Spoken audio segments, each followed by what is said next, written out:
ये आदमी जिस चीज को चाकू से छील रहा है वो कोई लकड़ी का टुकड़ा नहीं बल्कि टूना मछली है। दरअसल इस शशामी ग्रेट टूना को जैसे ही समुद्र में से पकड़ा जाता है तो इसकी स्किन को छीलकर तुरंत फ्रीज कर दिया जाता है, क्योंकि इस मछली में ऑयल कंटेंट ज्यादा होने की वजह से ये बहुत जल्दी खराब हो जाती है। और अगर इस मछली को फ्रीज ना किया जाए तो इसमें स्क्रम्बल्ड पॉइजनिंग हो सकती है। यह है अमेरिका का सूरीनाम मेंढक, जिसके बारे में खास बात यह है कि मेटिंग सीजन के दौरान मादा जब अंडे देती है तो नर उन अंडों को मादा की पीठ में गाड़ देता है, जिससे मादा की पीठ में हर एक अंडे के लिए जेबें सी बन जाती हैं। फिर लगभग 3-4 महीनों बाद बच्चे माँ की पीठ से बाहर निकलते हैं और भोजन की तलाश में इधर उधर भागना शुरू कर देते हैं। क्या आप जानते हैं कि हॉर्न शार्क के अंडे कुछ इस तरह से स्पाइरल शेप के होते हैं। अगर आपको यकीन नहीं हो रहा तो आप इसमें एक छोटे से पप को भी घूमते हुए देख सकते हो, जो अभी अपने हैचिंग फेज में है। चाइना के शंघाई में कुछ इस तरह से पब्लिक टॉयलेट बने हुए हैं, जिसमें आप जैसे ही पेशाब करते हैं तो ये आपके पेशाब का टेस्ट करके रिजल्ट को आपके फोन में भेज देता है।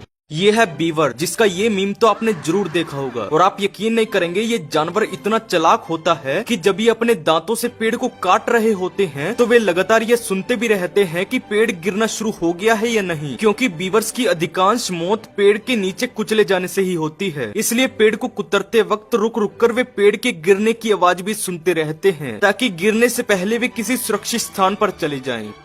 ये है किसिंग गोरामी फिश, जो अपने धारदार होठों का इस्तेमाल पत्थरों और अन्य सतहों से शैवाल को खुरचने के लिए करती हैं। और जब ये एक दूसरे से गुस्सा हो जाते हैं तो वे एक दूसरे को किस करने लगते हैं। इसीलिए ही इनका नाम किसिंग गोरामी रखा गया है। हालांकि ये किस प्यार वाला किस नहीं होता, बल्कि एक आक्रामकता का व्यवहार है, जिसमें मछलियाँ अपने होठों से एक दूसरे से लड़ती हैं। यह है जापान का नारा डियर पार्क, जहां 1200 से भी अधिक जंगली सीका हिरन पूरे पार्क और शहर में स्वतंत्र रूप से घूमते हैं, जिन्हें देखने के लिए देश विदेश से लोग आते हैं और इन्हें खाना भी खिलाते हैं, जिसके बदले में ये हिरन उन्हें थैंक यू भी कहते हैं। इसके अलावा जापान में इन हिरनों को राष्ट्रीय खजाने के रूप में वर्गीकृत किया जाता है, क्योंकि ये काफी शांत स्वभाव के होते हैं और किसी को नुकसान नहीं पहुँचाते।